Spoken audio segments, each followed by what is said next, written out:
Selamat bertemu kembali saudara. Jadi kali ini saya akan menyampaikan kuliah air tanah di daerah urban atau urban groundwater ya, atau urban hydrogeology ya, dengan topik pendahuluan, yaitu sebuah overview tentang daerah rural dan daerah urban. Sekali lagi mata kuliah ini yang harus saudara pahami dulu sebelum saudara memahami kondisi hidrogeologi atau kondisi air tanah di daerah urban. Kita harus mengenal dulu apa itu rural, apa itu daerah urban, sehingga kita bisa memahami lebih lanjut bagaimana kondisi air tanah di daerah urban, gitu ya.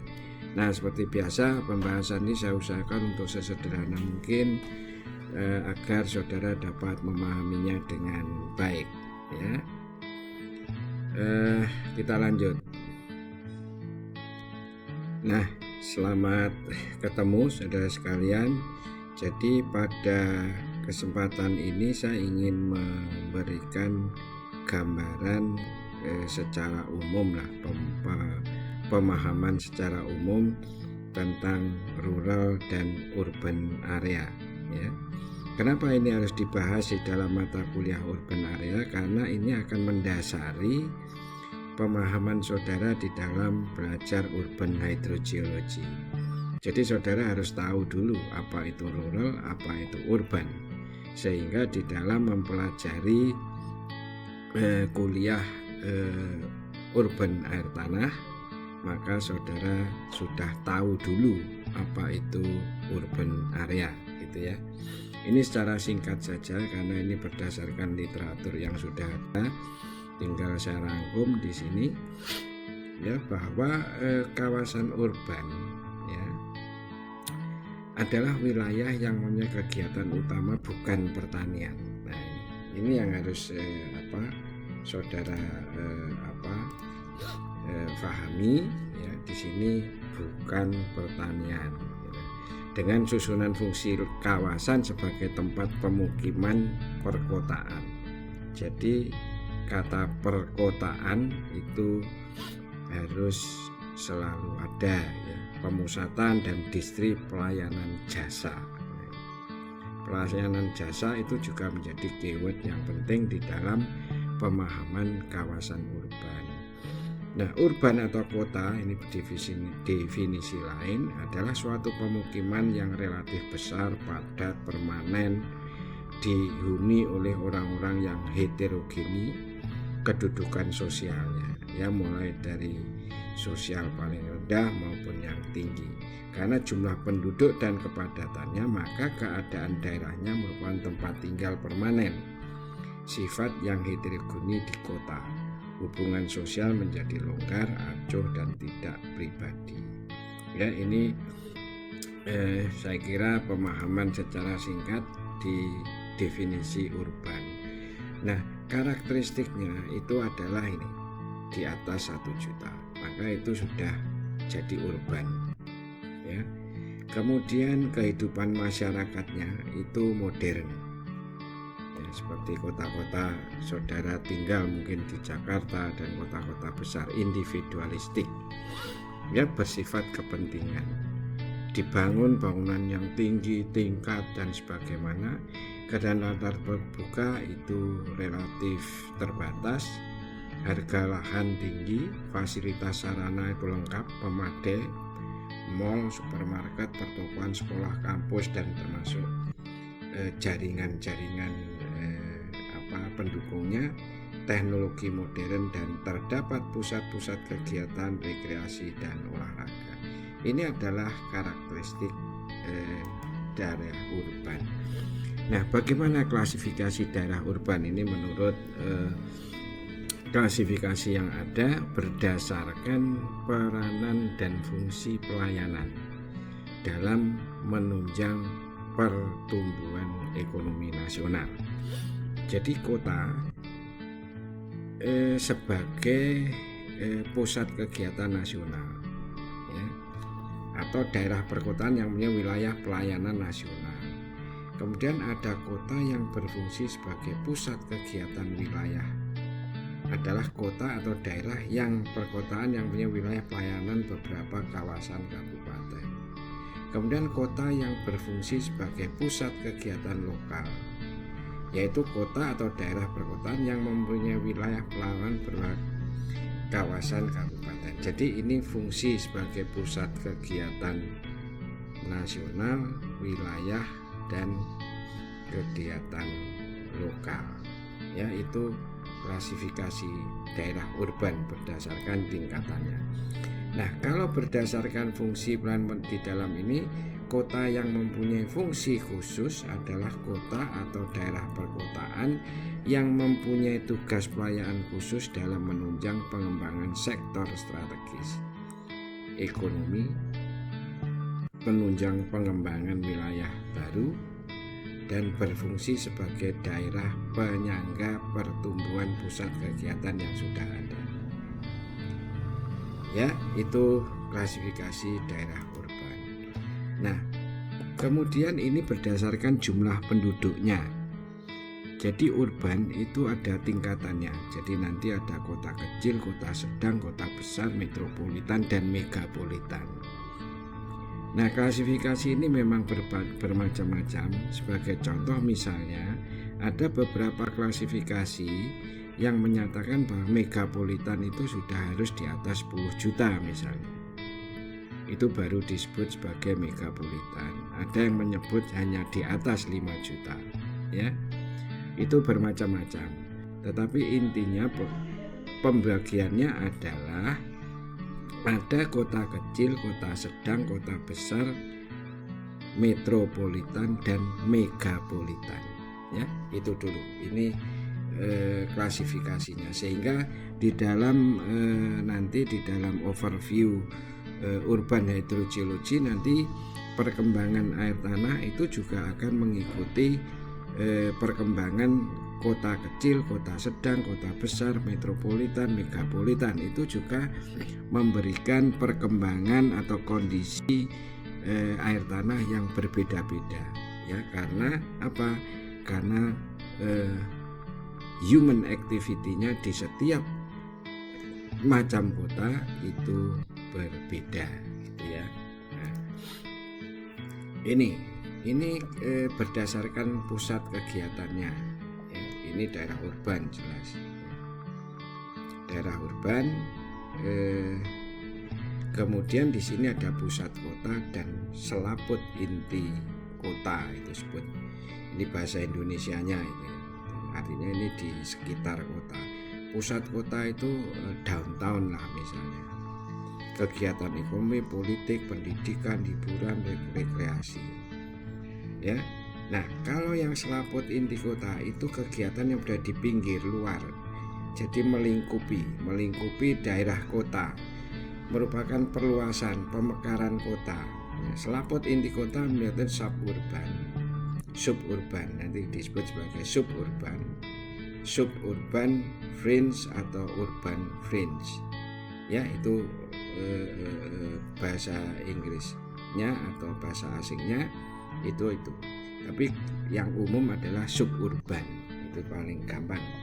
Jadi ada pusat kota dan suburban, di mana kegiatannya itu tentunya akan berbeda. Setiap kegiatan yang berbeda, perkembangan yang berbeda akan berpengaruh pada kondisi hidrogeologi yang berbeda. Nah, ini adalah kondisi sosialnya. Ya, kalau daerah urban itu tadi sudah individualistis, ya, heterogen, mobilitasnya tinggi, ya, sangat patuh biasanya terhadap program pemerintah, jumlah penduduk yang besar, bangunan bertingkat, batas-batas yang jelas, dan pembagian kerja yang tegas.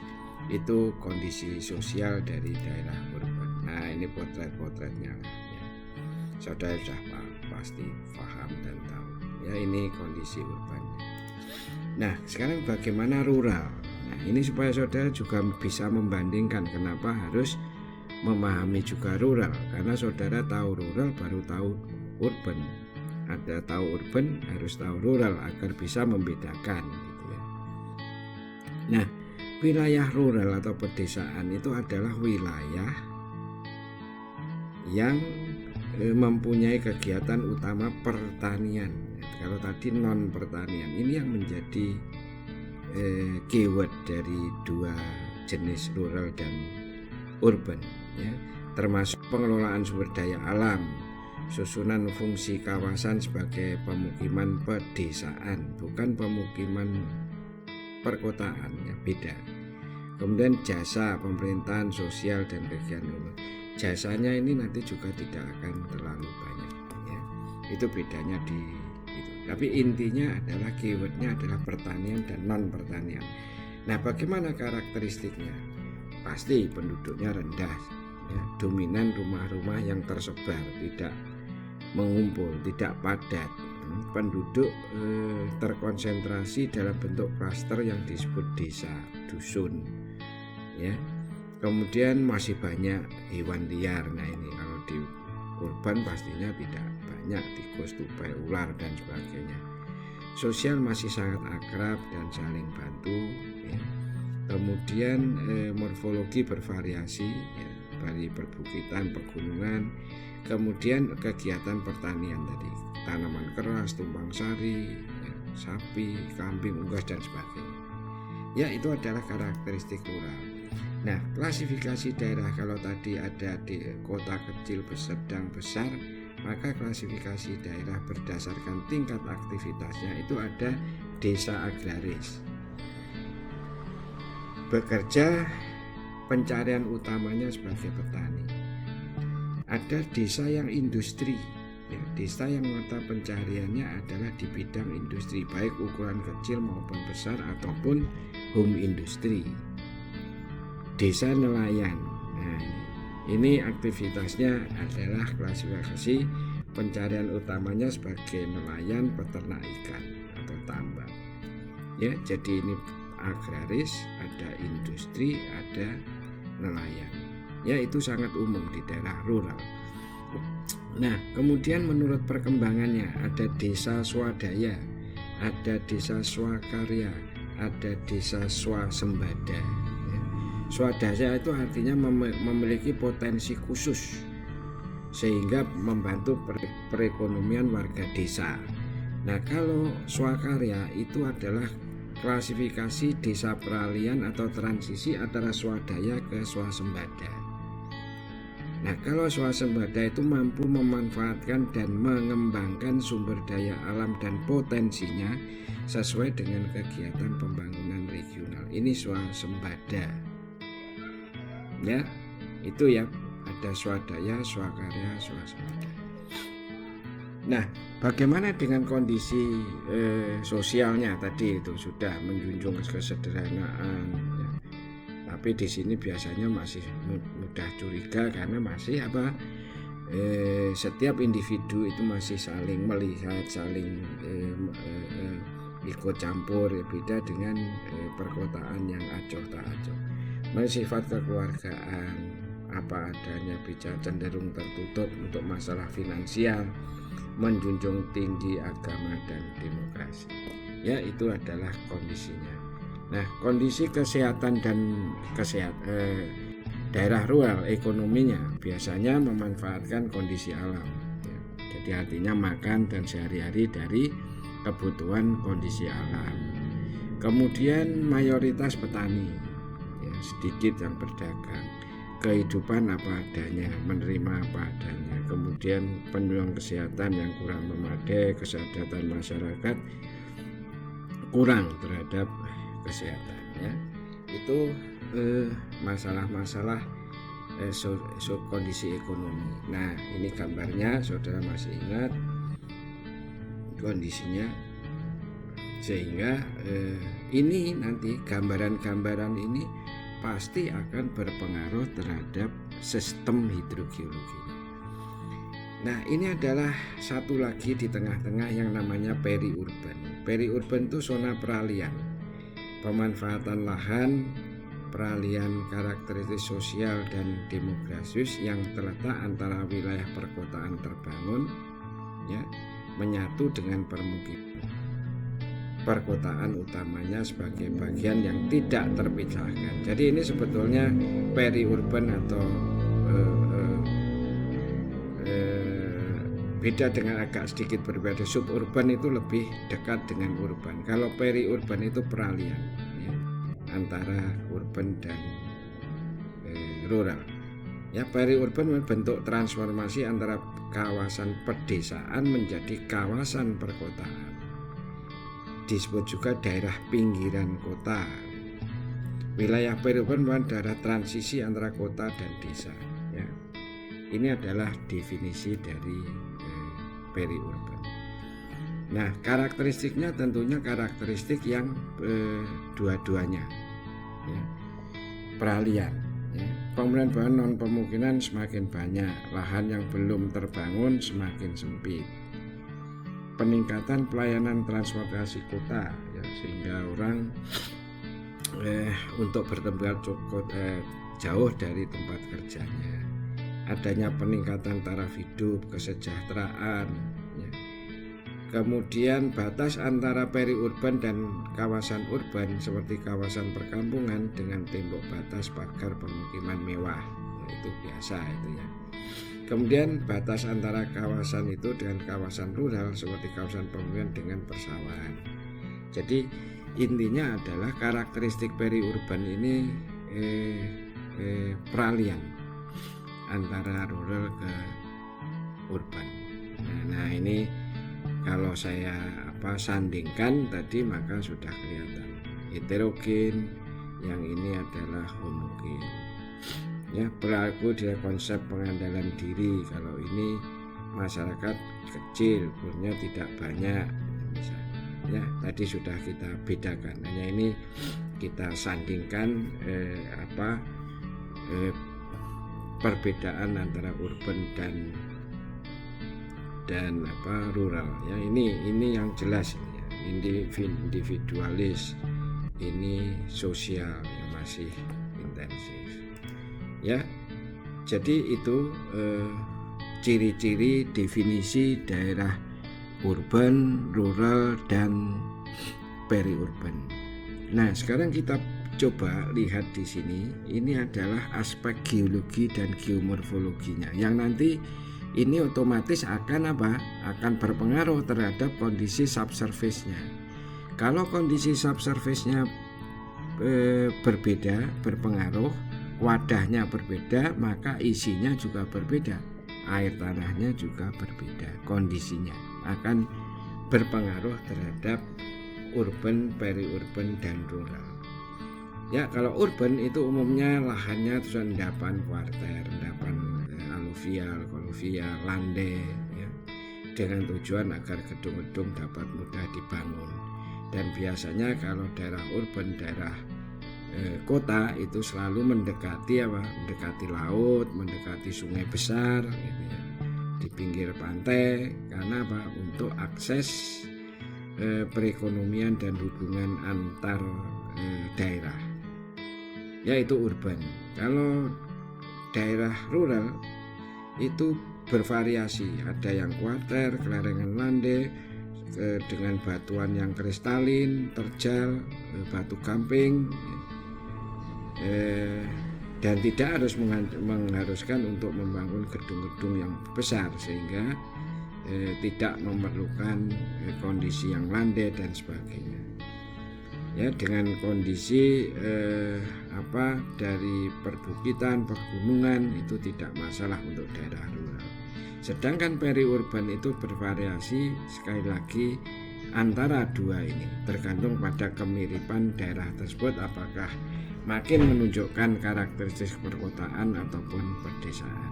Peri-urban ini bisa memilih di dataran, juga ada banyak yang juga di daerah berlandai atau berliku atau bergelombang rendah sampai sedang gitu. Nah, ini aspek geologi, geomorfologi.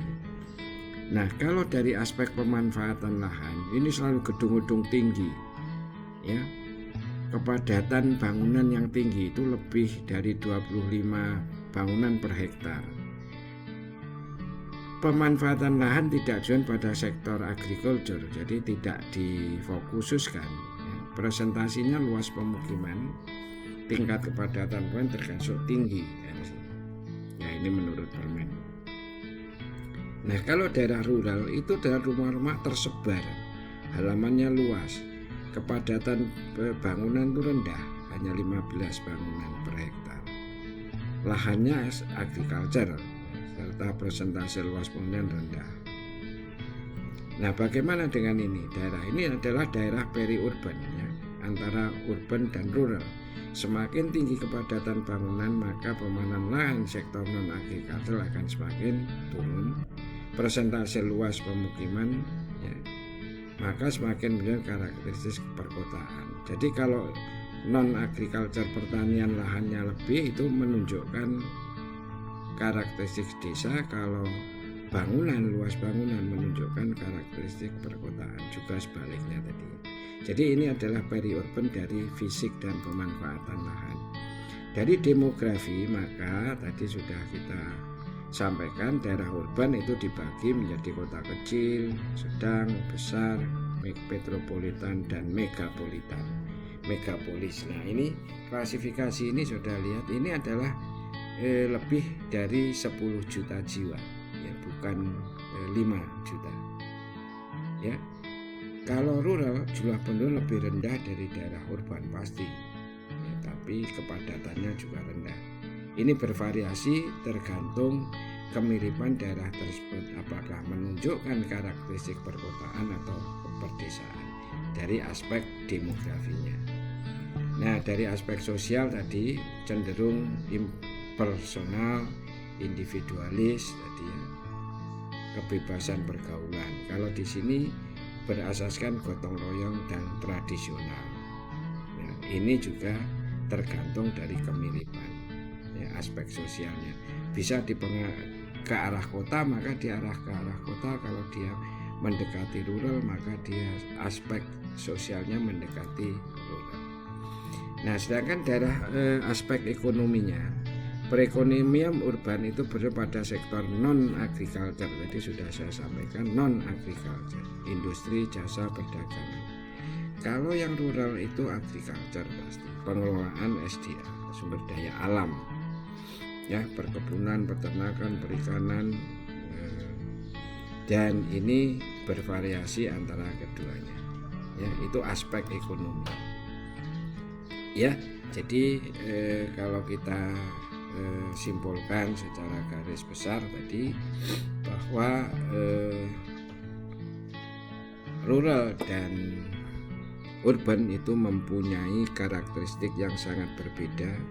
Pemanfaatan lahannya, aspek fisiknya, morfologinya, geologinya, dan human activity-nya. Nah, yang paling penting adalah human activity. Inilah nanti yang merubah kondisi hidrogeologi, yang membedakan kondisi hidrogeologi daerah rural dan daerah urban. Sangat berpengaruh. Jadi sekali lagi, kondisi air tanah itu sangat dipengaruhi oleh geogen faktor dan antropogen faktor. Ya, jadi ini mendasari pemahaman saudara nanti belajar hidrogeologi di daerah urban. Ya, sekian. Semoga dapat memberikan gambaran yang jelas. Terima kasih.